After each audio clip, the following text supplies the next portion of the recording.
السلام عليكم متابعيني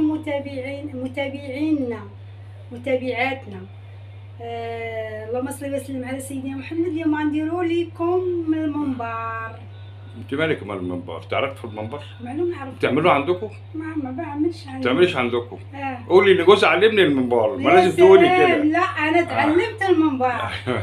صح، اتعلمته يا جماعه، شافتني مره بعمله. يعني انا ما بكذبش. انا اتعلمت واحنا في المطعم عملناه، فايه اتعلمته. نبدأ على بركة الله. هلا اللي عندنا في الممبار هنحتاجوا الرز على حساب المنبار فين طيب؟ ها هو. ايوه هو ده المنبار يا جماعه. المنبار ده قولي لهم ده ايه اصلا المنبار؟ مش تقولي الناس ده المنبار مصران المغاربه مثلا. مصران هذا المنبار. مصران بتاع ايه؟ بتاع الجاموسه، بتاع البقره او الجاموسه بتاع كتجيبيه. مش الخروف. مش الخروف كيكون صغير ما يصلحش، يعني صعب. هذا شوف كبير. كتجيبيه كتغسليه كتقلبيه وتحطي ليه ميه ويتنضف من جوه، الملح والخل. وتكحتيه بظهر السكين، بظهر الموس. تكحتيه بظهر الموس مزيان تكحتيه. ماشي. وده هيتحشي بقى ويتحط في الميه المغليه. هيتحشي رز. وانا نوريكم والخلطه بتاعته، الحشوه اللي غنحشوه بها. احنا بنعمله ني في ني يا جماعه، يعني معناها الطماطم بتبقى صحيحه متقطعه. الطماطم احنا عندنا تقريبا واحد ربع طماطم. الرز قد ايه قلنا؟ الرز يعني 3 كوبايات 4 كوبايات على حساب. انا عيني ميزان. صوري الكيلو. المنبار ده انا جايبه ايه؟ جايبه كيلو. بعد ما هو متنضف كمان. جايبه متنضف والله زي ما بقول لكم، جايبه متنضف. المفروض كيلو. وزنته لما جيت البيت لقيته كيلو. لسه بقى بننضفه بقى تنظيف خفيف وننزل منه ايه لو في اي حاجه خفيفه اللي نزل. وحطيته في المصفى. حطيته في المصفى صفى الميه، طلع ربع كيلو. يلا صوروا بقى، يعني معناها مكان مليان ميه. مليان ميه. يعني الكيلو طلع ربع كيلو زي ما انتم شايفينه كده. والله العظيم. حطينا الطماطم الاول. حطينا الطماطم. عندنا هذه الشبت والقزبر. خضره بنسميها خضره، كزبره وبقدونس يعني كثيره. يعني تقدري ديري واحده. ماشي. انا حاطه فيه حيت انا طلعاه مجمد من الفريزر. عندنا البصل المفروم او مضروب يعني فارمه في المفرمه. كله بالتقدير كده حوالي. ولا ما كانش عندك مفرمه تقطعي مكعبات صغيره. كله بالتقدير. انا فارمه في الوحده ديال الحراقه. فلفل حراق. فلفل حراق تدي طعم حلو.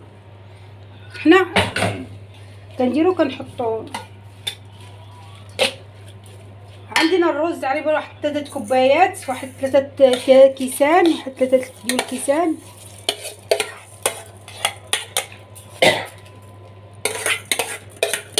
ثلاث كوبايات يعني يا جماعه.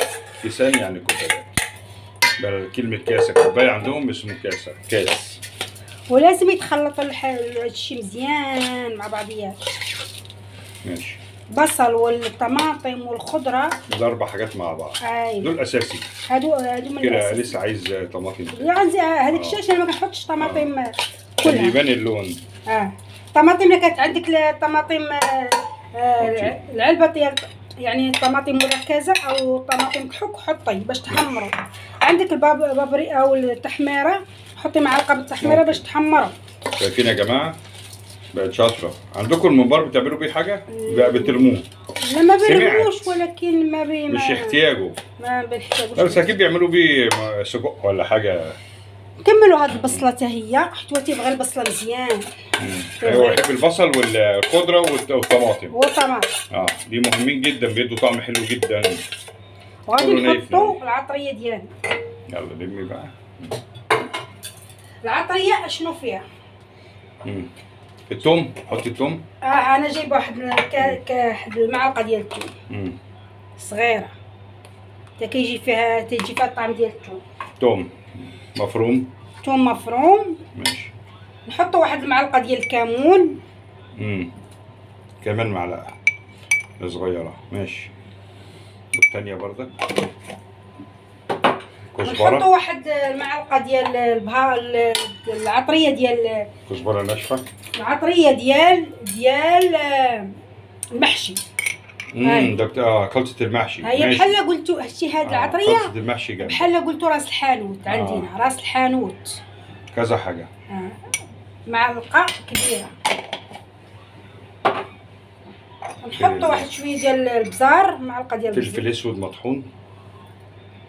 حطي واحده ثانيه حيت حاطه الفلفل الحراق. قبل عيش مش حطيت كتير فلفل حراق، هو كله بينزل في الميه كده. عندنا الملح. ملح على حسب ذوق. معلقه ثانيه عشان الرز بس. حندوقو دوقيه ما جاتش تعاودي تحطي فيه ثاني. ماشي. عندنا الزيت، كوبايه زيت مهم او كوبايه الا ربع، شوف حسب ما يلمع معانا. ماشي. كاس ديال الزيت عامر. ودابا شنو ناقصو شويه خضره، غنزيدو شويه خضره ثاني. شويه خضره، ممكن شويه رز ثاني. لا خضره. شوفي اللون بيبان يا جماعه. عايزه خضره ثاني. عاوزه الخضره. غنجيبو شويه ديال الخضره ونرجعو معاكم. وبعد ما عملناه غنبداو نعمرو فيه او نحشو فيه. ايوه شوفوا بقى بتدخل صوابعها ازاي، وريهم بتدخلي صوابعك ازاي. الناس بقى المغاربه ادي صباعين كده صباعين كده. علمناهم الشحاته سبقونا على الابواب. عارفين المثل ده يا جماعه؟ شايفين؟ ما تمليش قوي بقى، تملي جزء من هنا تاني. هو المنبر يا جماعه متقطع 30 سم. انا مقطعاه، ورا تيجي طويل ولكن تقطعيه على حساب اللي انت افرديها بقى. ايوه شايفين؟ ما تمليش قوي يعني، افردي زي ما كده. عملت واحده هنا اهو. احنا حاطين بنعملوا معاكم الحاجه يعني قدامكم. ايوه على الطبيعه. قللي عشان ما. لا مقلل. كمان كل ما يتقلل شويه عشان الرز بينفش يا جماعه مع الطماطم. بيعمل ميه كتير جوه. غير بقى بعد ما نخلص دول هنخرمهم بالابره دي. نخرم كده باش يدخل لهم الهواء، عشان الميه تخرج والهواء يخرج اهو. ماشي اهو. شايفين اهو بالابره كده. هما كده الابره اهي. يعني هو التجهيزات هنعمل لكم واحد تاني. التجهيزات ديالو مهمه يعني. غير بقى الميه على النار. الميه بتغلي دلوقتي. حطوا طماطم مركزه، حطوا طماطم مركزه باش تحمروا ليكم. لو تو معجون طماطم حط. بس حلوه الطماطم دي. الطماطم انا جايبها حمراء، لازم تكون عندك طماطم حمراء. نملى من هنا شويه ومن هنا شويه في الايه، الحته بتبقى قد الدراع. يعني حته مقطوعه قد الدراع. دول لهم بقى المغاربه. ايوه احنا قلنا المغاربه يعملوا الاكل المصري والمصريين يعملوا الاكل المغربي. جيبوا المصران، تبادل ثقافات غذائيه. جيبوا المصران من عند الجزار. ايوه شوف بتعملوا ازاي بقى. وتعمروه بالخلطه. هذه الخلطه، ولكن قلت لكم المصران جيبوه كفايه ما تحطيش تاني. افردي شوفي قد ايه من هنا شويه. طيب عشان ما يبقاش كتير. جيبوا المصران من عند العطار. من عند الجزار وتحشوه. فضي رفاد يعني. شفتي رفاد. جيبوه من عند الجزار وتغسلوه، تحطوا ليه شويه الميه والملح والخل وتخلوه شويه، وبعدين تقلبوه وتبداو تكحتوا بالظهر ديال الموس. شويه نخلصوا ونرجع لكم تاني. ملي نحطهم ملي غنحطوهم يتغلى معنا الميه نرجعوا معكم. بعد حنا ما حشينا المنبار ديالنا غادي نخرموه قبل ما نحطوه، عشان نخرج منه يا جماعه الهواء.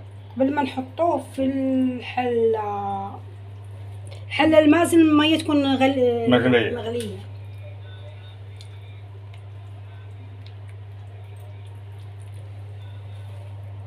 تخليه تقريبا ساعه الا ربع.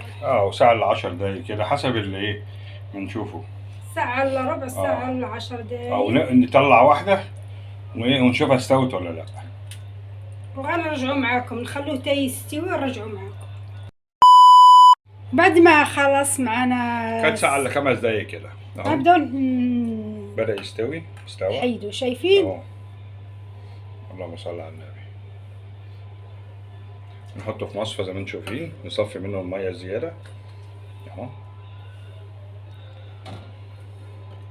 كيلو ما شاء الله بعد كيطلع كده لك بعد ما كتير. يبرد بشويه اللي عايز يحمر لو في زيت جبتي كيلو، يحمر. لو جبتي كيلو كيطلع لك كتير. احنا خدنا نص الكيلو يا جماعه. شايفين؟ ما تحاولوش الحمد لله يعتبر مفيش حاجه ضربت عشان خرمناه. وهو هذا الممبار ديالنا.